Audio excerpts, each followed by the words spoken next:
When the potential shutdown of our federal government looms in the near future, it's easy to see that sequestration debate is the real March Madness.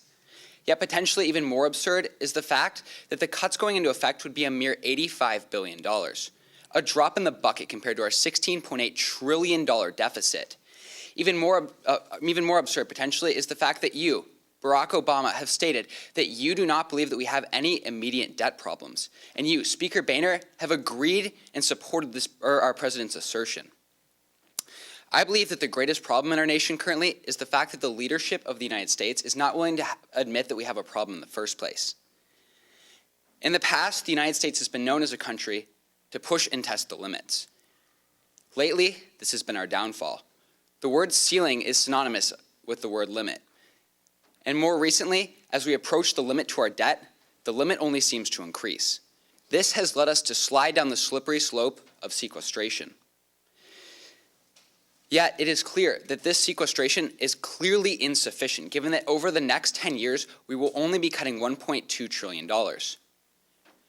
At this rate, it will take well over a century in order for us to eliminate the $16.8 trillion debt, heavily burdening both my generation and future generations to come. Although you, President Obama, created a bipartisan super committee to solve this issue, this super committee was nothing like the superheroes of Marvel, in the fact that they were highly unsuccessful. However, I'm still optimistic due to the fact that I believe that our youth hold the key in solving our debt problem. Over the last couple months, I've heard a lot of talk about compromise. I don't think compromise is about small tax increases and small amounts of sequestration. I believe that a sufficient compromise would incorporate high levels of tax increases, high levels of sequestration, as well as reevaluation and reformation in the current programs that we have. For example, currently, the United States defense budget and international aid budget could do with massive cuts. Our defense budget makes up over 24% of our overall budget. Secretary of Defense Hagel is confident that there are many cuts to be made. And he says that once again, the size and shape of the United States military needs to be questioned. On a smaller level, over the course of the past 10 years, we've given $100 billion to Israel.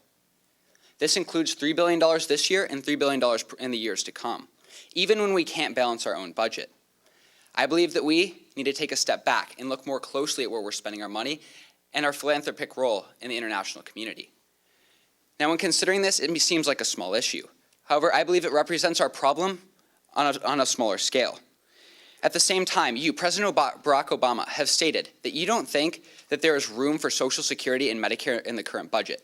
But like I previously brought up, reforming by putting income caps on who can receive Social Security and Medicare could solve this problem by allowing for the same quality of care, but cutting back on who receives it. At the same time, I believe that we need to raise the age to qualify for Medicare, given that this would allow individuals who most need the care to receive it, while cutting back on the individuals who don't. Now is to answer the question as to why we need to do this.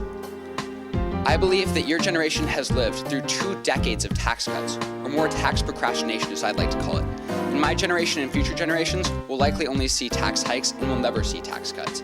At this point, I believe that the debt is more of a question of responsibility than anything else. Thank you.